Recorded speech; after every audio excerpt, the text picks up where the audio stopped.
So I am driving to work on this snowy morning, and I keep thinking about these comments that I keep getting about the fact that Adam was not with Eve when she was talking to the serpent and ate the fruit.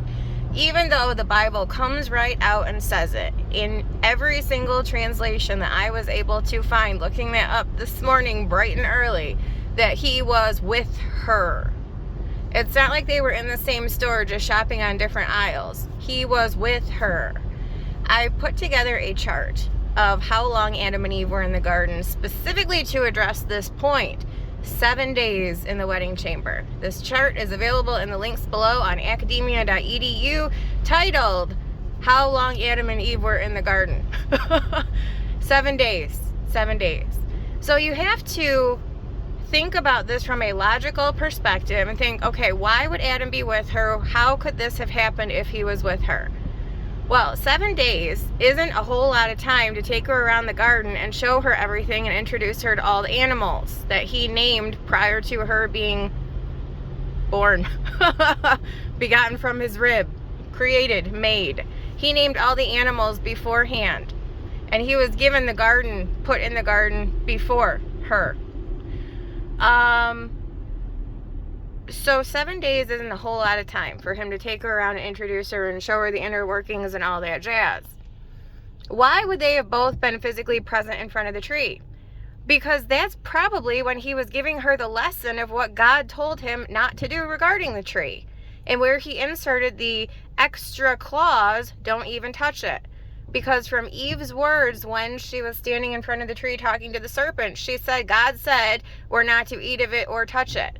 Well, no, God just told Adam not to eat it. Adam told Eve not to touch it. And when did this lesson occur? Probably while they were standing right in front of it. Well, he was taking her around and introducing her to all the things that they were allowed to do, and what everything was, and what all the animals were called, and also what not to do.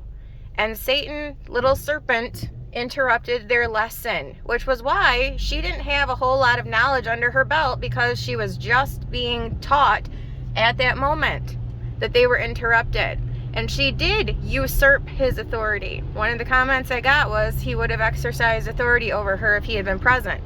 Well, we're specifically told in 1 Timothy that she usurped his authority, which means he did exercise it, and she just ran away with her own devices because she was deceived. So, I'm sorry, but I fail to see how, with the biblical text being very clear that he was with her, that we can say that he wasn't. I understand why we would not understand how she could have gone ahead. If he was there, he would have stopped her. How? What would he have done to stop her? Do we not understand what love is? Adam was the perfect loving husband. We need to understand what love is all about, and then we will understand that he would not have stopped her, because love does not interrupt free will. She was not a child. She was a fully formed adult with her own free will and her own ability to make her own choices. Jesus does not interrupt our free will. He just solves our problems in the eternal scope, even though we make dumb choices. And yes, our dumb choices are willful at times, just like Adam's was. He just had a different reason. He made a dumb choice out of love, not out of willful ignorance and or abject disobedience. So, I'm sorry, I understand that there are other viewpoints and people are entitled to their own viewpoints. But literally, when the Bible comes right out and tells us in every single translation available that he was with her, you need to believe it.